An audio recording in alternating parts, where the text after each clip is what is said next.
এখন সংসদের চতুর্থ অধিবেশনের প্রথম বক্তব্য রাখবেন মিস্টার হারুন। মাননীয় সদস্য, আপনার সময় 6 মিনিট। ধন্যবাদ মাননীয় স্পিকার। মাননীয় স্পিকার, আমাদের এই বাংলাদেশ প্রকৃতির অপরূপ সৌন্দর্য ভরা এক শান্তির ভূখণ্ড, বিশ্বের দীর্ঘতম সমুদ্র সৈকত, পৃথিবীর বৃহত্তম ম্যানগ্রোভ বন এবং হাজার বছরের সংস্কৃতি সহ এই দেশের মাটিতে জন্ম নিয়েছেন বহু জ্ঞানী গুণী মানুষ, যা আমাদের দেশের গর্ব। কিন্তু অত্যন্ত দুঃখের সাথে বলতে হয়, এই স্বাধীন সোনার দেশে আইনের অবহেলা থাকার কারণে আজ সাধারণ জনগণ ভালো নেই। মাননীয় স্পিকার, আজ আমি এদেশের সাধারণ জনগণের দুঃখ কষ্টের কথা তুলে ধরতে চাই। বর্তমান বাজারে নিত্য প্রয়োজনীয় জিনিসপত্রের দাম এতটাই বেড়ে গেছে যে সাধারণ খেটে খাওয়া মানুষ দিশেহারা হয়ে পড়ে।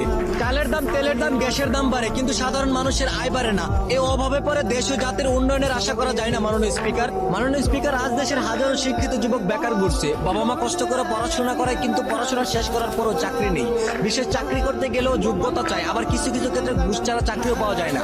যে দেশের মেধাবী যুবক বেকার থাকে, সে দেশ কখনো পুরোপুরি ভাবে উন্নত হতে পারে না। মাননীয় স্পিকার, বর্তমান সামাজিক যোগাযোগের মাধ্যমে অপপ্রচার, প্রতারণা, কিশোর গ্যাংয়ের কার্যক্রম প্রতিনিয়ত বেড়ে চলছে। অল্প বয়সী ছেলেরা মাদক, সন্ত্রাস আর অপরাধের দিকে ঝুঁকে পড়ছে।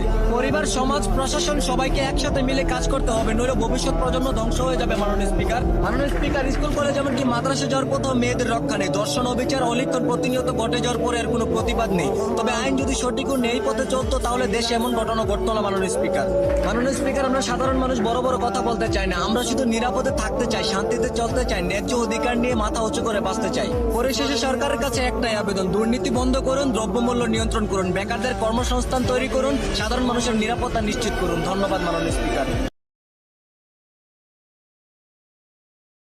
এখন সংসদের চতুর্থ অধিবেশনের প্রথম বক্তব্য রাখবেন মিস্টার হারুন। মাননীয় সদস্য, আপনার সময় 6 মিনিট। ধন্যবাদ মাননীয় স্পিকার, আমাদের এই বাংলাদেশ প্রকৃতির অপরূপ সৌন্দর্য ভরা এক শান্তির ভূখণ্ড, বিশ্বের দীর্ঘতম সমুদ্র সৈকত, পৃথিবীর বৃহত্তম ম্যানগ্রোভ বন এবং হাজার বছরের সংস্কৃতি সহ এই দেশের মাটিতে জন্ম নিয়েছেন বহু জ্ঞানী গুণী মানুষ, যা আমাদের দেশের গর্ব। কিন্তু অত্যন্ত দুঃখের সাথে বলতে হয়, এই স্বাধীন সোনার দেশে আইনের অবহেলা থাকার কারণে আজ সাধারণ জনগণ ভালো নেই। মাননীয় স্পিকার, আজ আমি এদেশের সাধারণ জনগণের দুঃখ কষ্টের কথা তুলে ধরতে চাই। বর্তমান বাজারে নিত্য প্রয়োজনীয় জিনিসপত্রের দাম এতটাই বেড়ে গেছে যে সাধারণ খেটে খাওয়া মানুষ দিশেহারা হয়ে পড়ে। চালের দাম, তেলের দাম, গ্যাসের দাম বাড়ে, কিন্তু সাধারণ মানুষের আয় বাড়ে না। এই অভাবে পরে দেশ ও জাতির উন্নয়নের আশা করা যায় না। মাননীয় স্পিকার, আজ দেশের হাজারো শিক্ষিত যুবক বেকার ঘুরছে। বাবা মা কষ্ট করে পড়াশোনা করায়, কিন্তু পড়াশোনা শেষ করার পরও চাকরি নেই। বিশেষ চাকরি করতে গেলেও যোগ্যতা চাই, আবার কিছু কিছু ক্ষেত্রে ঘুষ ছাড়া চাকরিও পাওয়া যায় না।